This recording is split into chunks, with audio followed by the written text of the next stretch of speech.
Hello and welcome to Cooking Time. I'm David Martone, Executive Chef at Classic Thyme Cooking School in Westfield, New Jersey. This evening we have a great show for you. We're going to do some interesting items. We're going to do a beef tenderloin, actually a beef Wellington. We're going to do two little individual Wellingtons.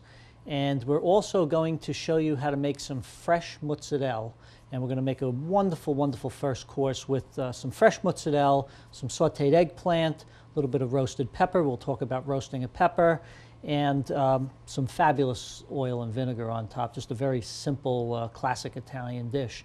So to get started, we need to do our mushroom duxelle. I'll start to warm up a saute pan. And for that, we need some shallot.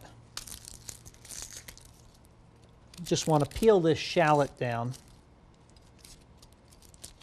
We're going to try and do this as quick as possible. When I learned to make mushroom duxelle in culinary school, a little bit difficult because you had to chop everything super, super fine. I've since learned to use the food processor to make things as quick and easy as possible, because that's what we're all about, doing dinners in as least amount of time as possible. I'm going to put some pieces of shallot in our food processor.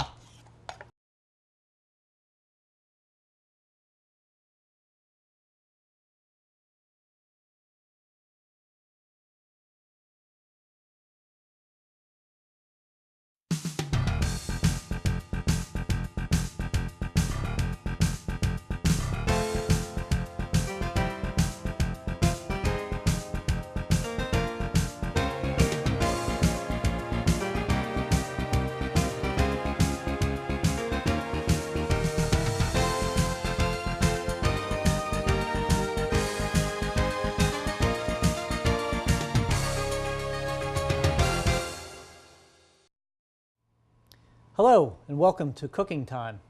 I'm David Martone, Executive Chef at Classic Thyme Cooking School in Westfield, New Jersey. This evening we have a great show for you. We're going to do some interesting items. We're going to do a beef tenderloin, actually a beef Wellington. We're going to do two little individual Wellingtons. And we're also going to show you how to make some fresh mozzarella.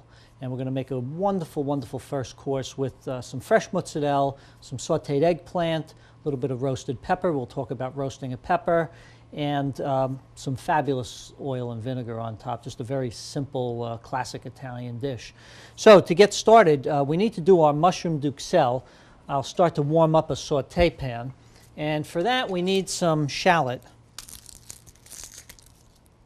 Just want to peel this shallot down. We're going to try and do this as quick as possible. When I learned to make mushroom duxelle in culinary school, a little bit difficult because you had to chop everything super, super fine. I've since learned to use the food processor to make things as quick and easy as possible, because that's what we're all about, doing dinners in as least amount of time as possible. I'm going to put some pieces of shallot in our food processor. We also have some white button mushrooms. Oh, a little piece of shallot got away from me. And mushrooms rolling away. I'm going to cut these up in quarters and just drop them in the food processor. We're going to pulse all of these ingredients to get them chopped fine, but we don't want to pulse them into a paste. So you have to be a little bit careful when you do this. Our mushrooms we brushed off with a dry paper towel rather than washing them. When you wash mushrooms, what happens is they start to absorb water, and then when you're cooking your duxelle, you're going to wind up with a pretty watery base, and you'll need to cook that down quite a while, which will make the mushrooms break down. So I like just brushing them off when I'm going to cook them. If I were going to eat them raw, I would put them in a colander with a little bit of water and some vinegar and sprinkle that over and shake them around to flush out any little bits of dirt or anything that might be in there. I'm just going to pulse this up a bit.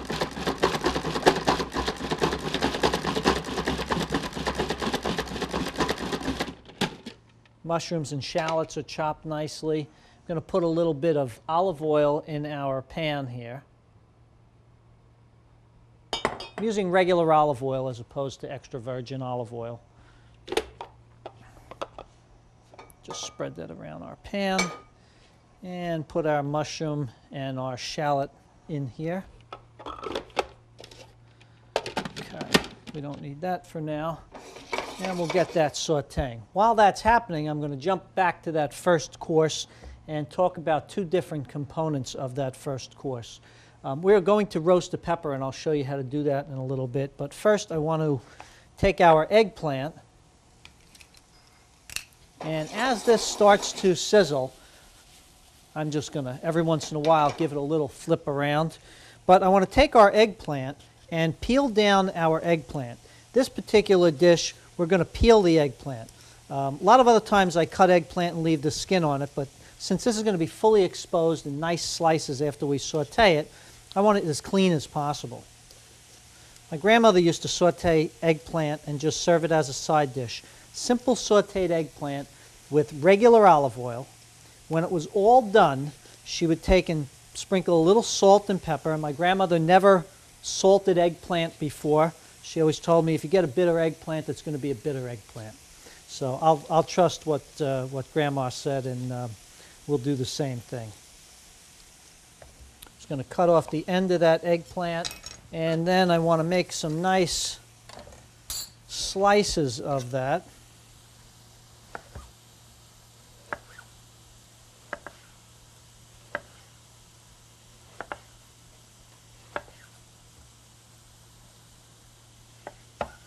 And we're going to saute that in some plain olive oil.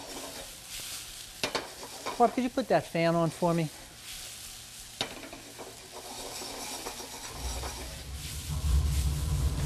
See, we're making a little bit of smoke, so I want to make sure my ventilation fan is on.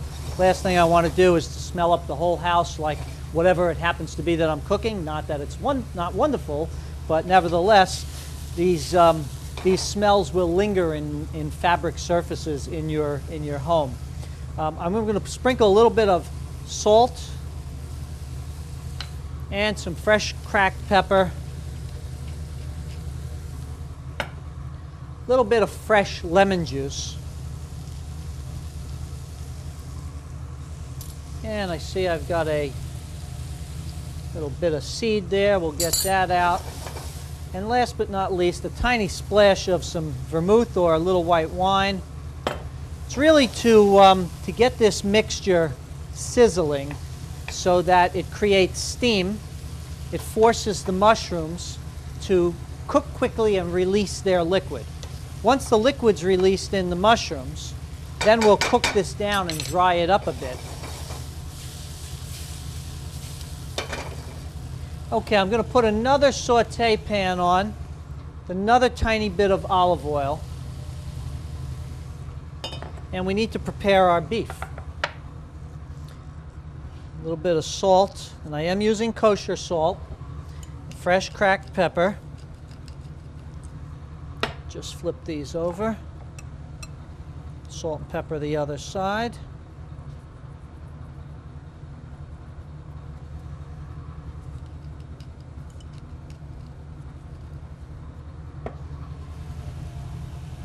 Let this pan heat up. Our mushroom duxelle is looking wonderful. Now I'm just in the stage where it's cooked, but I'm just drying up the mixture. Okay, next up I have a couple of pieces of puff pastry. There's going to be a lot going on here at the same time, so keep up. If you forget what I'm doing, just email me, David at Classic Thyme, and I'll send you a recipe and instructions. I need to roll out my little pieces of puff pastry a bit, while I'm, of course, keeping track of everything else. I think these fillets are about ready. I want to sear these fillets on the outside.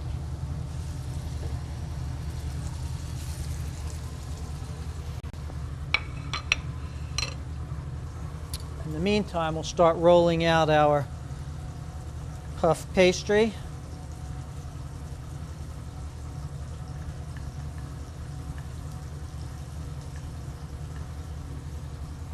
Nice little pieces that are actually a store-bought version. If you don't have time to make it, these are great for the individual beef Wellingtons. So I need to make a top and a bottom.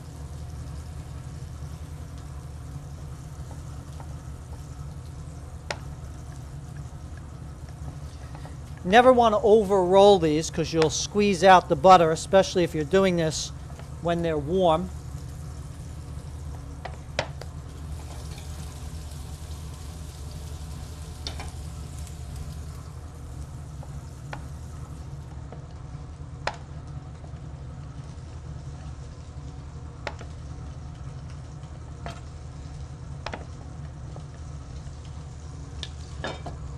Okay, I think we're good on our Wellington, so we'll clean up our board a little bit. Let's flip over our filet mignons.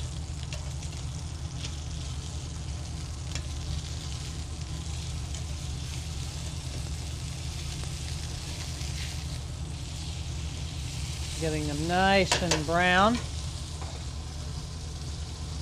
Duxelles is looking wonderful. Shallots are cooked nice and tender.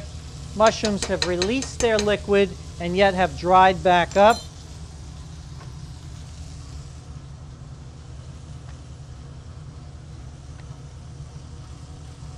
We are just about set. While those fillets are cooking, I'm going to spread a little bit of the pâté right on the outer surface of the fillet, and that side will be the side that I put down on the puff pastry. The best type of pâté to use for this, of course, is pâté de foie gras. Very expensive and maybe a little bit out of your budget. Nevertheless, if you can afford to use it, it certainly makes the dish a whole lot better.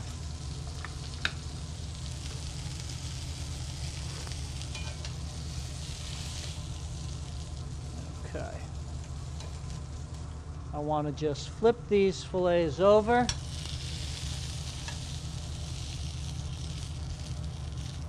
Barb, could I have a half a piece of parchment paper out of the drawer there?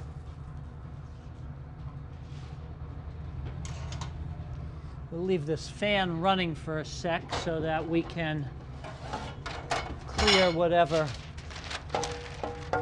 smoke we have created.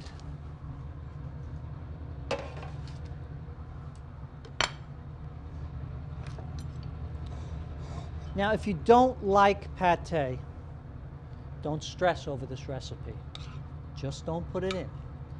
Do the filet exactly the way I've shown you. Do the mushroom duxelles. I know I'll have people asking me, but what if I don't like mushrooms? What can I substitute? Whatever you can saute down with a little bit of shallot. Will it be the classic beef Wellington? No, but perhaps you prefer zucchini, so you chop zucchini fine and saute it with a little shallot. It will be wonderful.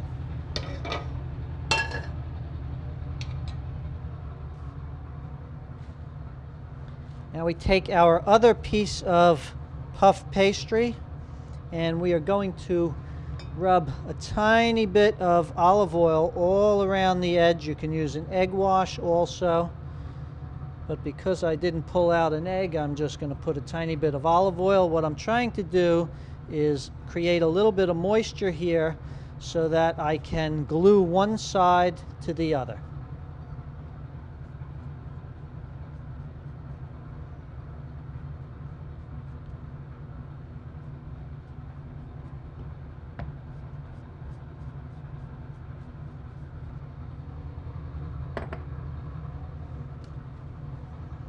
Now we lay our puff pastry all around and pinch it right down, and then we're going to pinch these edges all the way around like a wonderful little dumpling or empanada or whatever you're used to seeing in this shape that you can connect to this.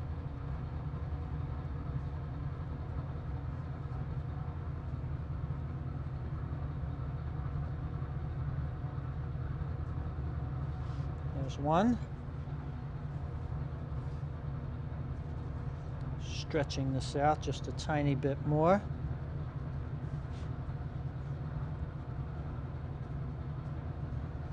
And And then we're pinching this all around.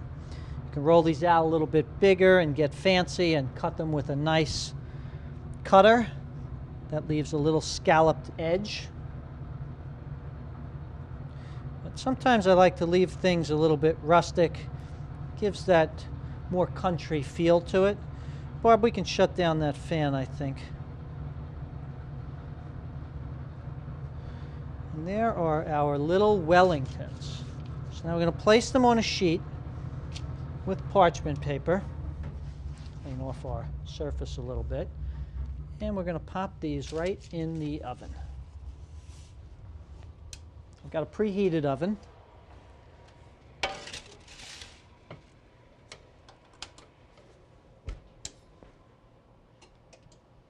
Okay, fillets are ready to go.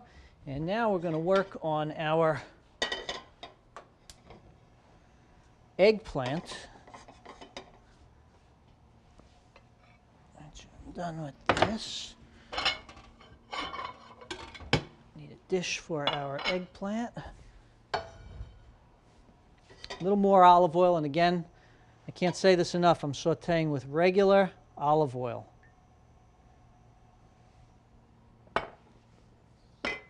Extra virgin olive oil tends to give a bitter flavor when I'm sauteing, so I always elect to use regular olive oil. And then I add the extra virgin olive oil as a drizzle when I'm done, which creates a really nice flavor on top that's untouched and it's in its most natural state. I'm going to lay out these pieces of eggplant so I can just salt and pepper them before I saute them. No special pattern. I know people ask me questions like, well, when you laid that out, you did it a certain way. Did that make a difference? No, we're doing rustic cooking here. Our oil is heating up. Put our eggplants in.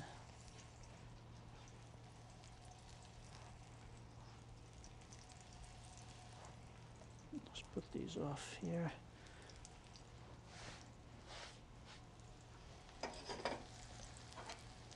Now, the eggplant appetizer, I want to use some wilted arugula on that as well.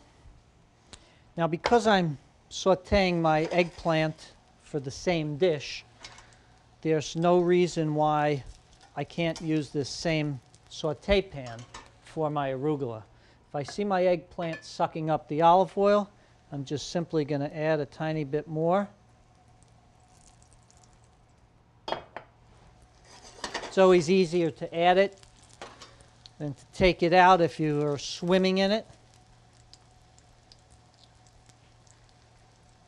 Can't tell you how wonderful this was growing up as a kid, having just plain eggplant, sauteed in olive oil, a little salt and pepper over the top, and a drizzle of some extra virgin olive oil. My wife sometimes likes to put a little bit of very fine balsamic vinegar on top.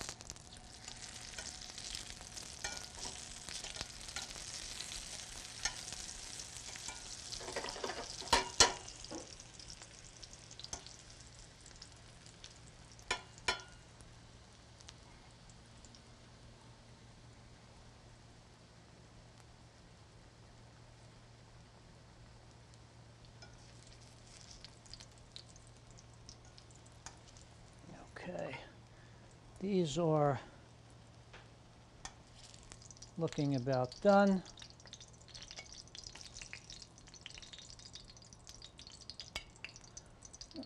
Put a couple more in. Notice as I'm taking them out, I'm adding more, trying to stabilize the temperature of the pan.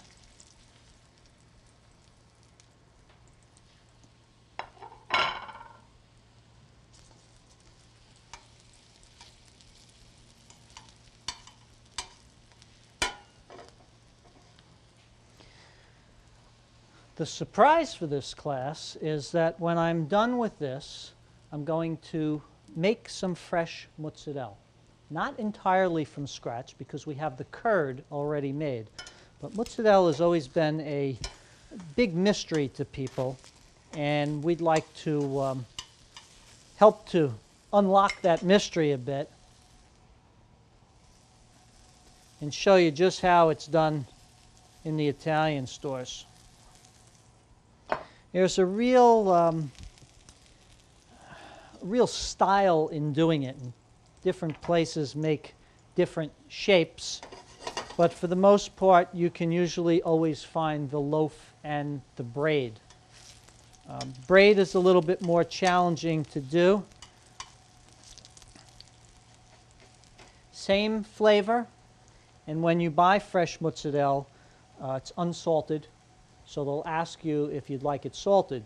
If you reply yes, they'll take that mozzarella that you've selected into the back and they'll submerge it for a minute or two into a bowl of salted water.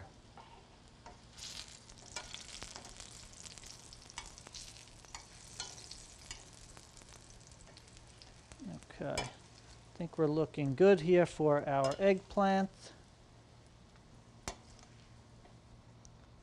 We're going to pop right in with our arugula. Now this will splash a bit, so be prepared for that. Sometimes the best way is to grab a big handful, drop it in, and step back.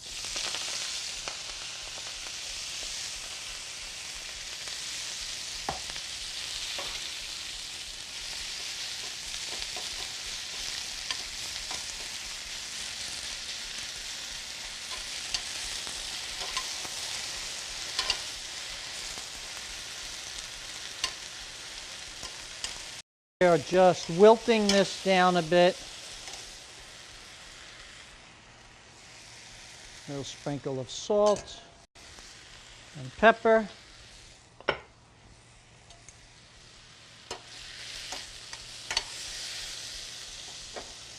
Okay. And we're done. I'm going to put this off to the side for a second. And Barb, can I have my mozzarella bowl and gittaro?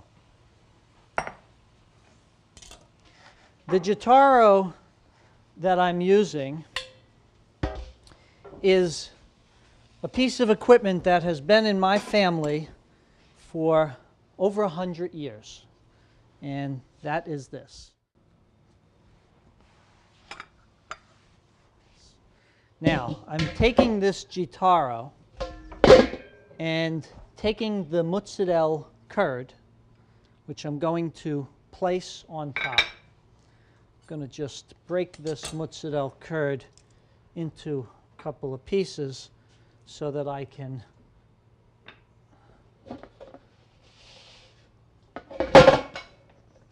push this through, and you see that it cuts it up really fine. This is also used to make macaroni, and in fact we'll put up a photograph of a macaroni party in my great-grandmother Rafici's house in San Jose, California at the turn of the century, where she used this very piece of equipment, yes, this has been in my family for over 100 years, to make the macaroni that's in the wooden trough, big wooden trough of macaroni that the whole family was having as an entree at the party.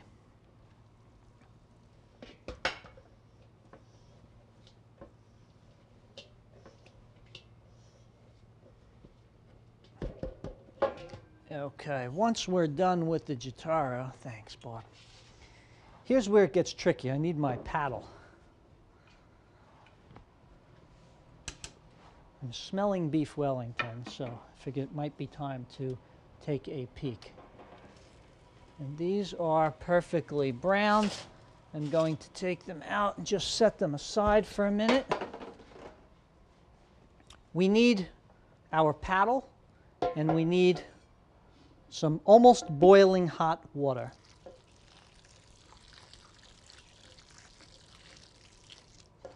You put the boiling water in and you stir the mozzarella curd. And what you're doing is pressing it together so that it forms, adding more hot water so that it's constantly at a level where you can barely stand to touch it with your hand.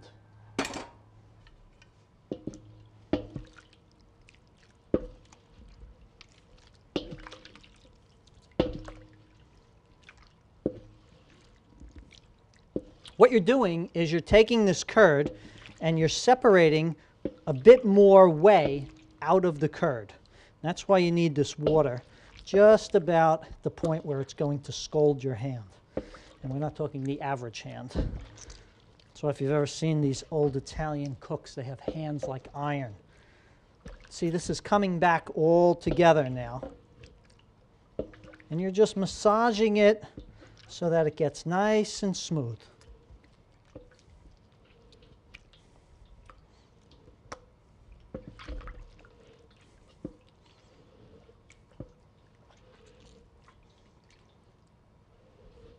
Nothing like fresh mozzarella. Now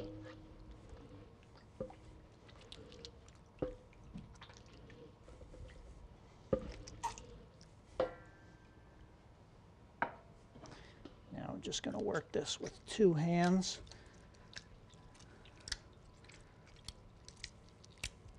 See, I've got this all together and I'm forming it into a nice loaf.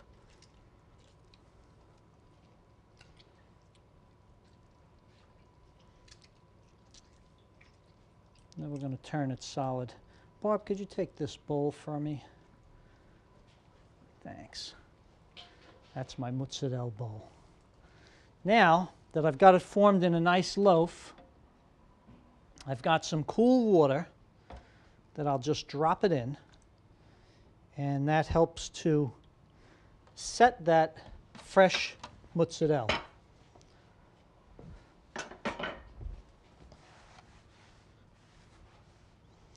We roast a pepper by taking our pepper and placing it right on the range and charring the entire outside until it's black. When that turns completely black, we put it into a brown paper bag and we seal it up for about 5 minutes. The pepper steams from the inside out and helps you to wipe away the skin. We then clean off that skin and clean out the seeds, and we're left with a perfectly roasted pepper. What we want to do with this dish, now that I have my wonderful fresh mozzarella, is to get a clean knife. This is still very soft, but it's going to be wonderful. And we're going to slice pieces of this.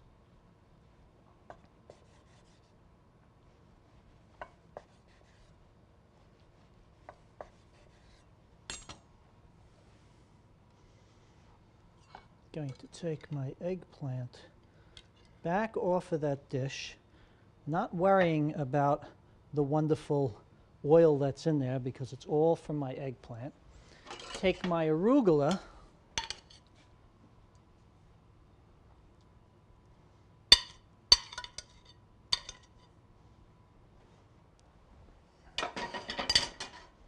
my wilted arugula, and spread that out as a little base.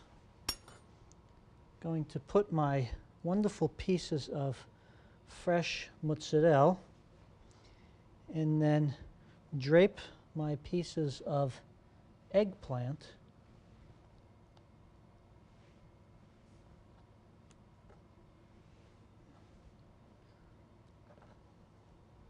just falls apart as you're playing with it.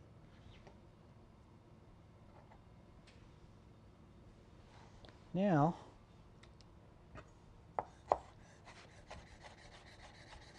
just slice up my roasted pepper, put little bits around, clean up our mess here. Little bit of extra virgin olive oil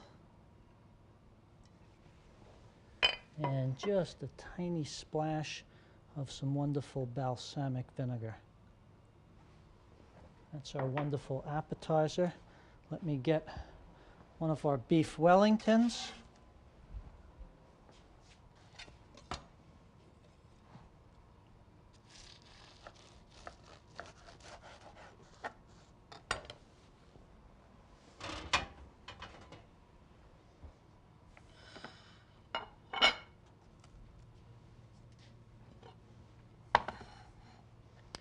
Another plate for presentation, And last but not least, I have some wonderful beef and veal demi-glace.